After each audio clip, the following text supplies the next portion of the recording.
Guys വാഴയ്ക്ക് വെള്ളം ഒഴിച്ചുകൊണ്ടിരിക്കുകയാണ് guys.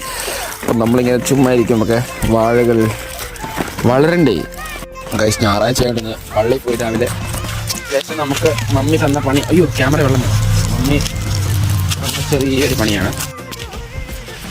അപ്പോൾ ഗൈസ് ഇന്ന് നല്ല 12:30 പള്ളിയിൽ നിന്ന് വന്നു കഴിഞ്ഞിട്ട് കുറേ നാൾ കൂടി ഉച്ചയ്ക്കൊന്ന് ഉറങ്ങി ഗൈസ്. 12:30 ഉറങ്ങിയിട്ട് 5 മണിക്കാണ് ഗൈസ് എനിക്ക് 5 മണിക്ക്. അപ്പോൾ അങ്ങനെ ചായയൊക്കെ കുടിച്ചു. അത്ര നമുക്ക് കുറച്ച് ഷീറ്റൊക്കെ എടുത്ത് വെച്ച് ചെറിയ കുറച്ച് പണികളുണ്ട് ഗൈസ്, അത് നമുക്ക് ചെയ്യാം. ഇത് മഞ്ഞ് പെയ്തിരിക്കും, നമുക്കിത് മൂടി വെക്കാം. Okay set guys. ഇത്രയും ചക്കതേ ഇതിപ്പം ചെറിയ പ്ലാവാണ്, ചക്ക ആയിട്ട് വേണം നമുക്ക് പൊരിച്ച് പഴുപ്പിച്ച് തിന്നാനായിട്ട്. അപ്പോൾ ഗൈസ് ഇത്രേ ഉള്ളൂ വീഡിയോ. അപ്പം നാളെ കാണാം. Bye bye bye bye.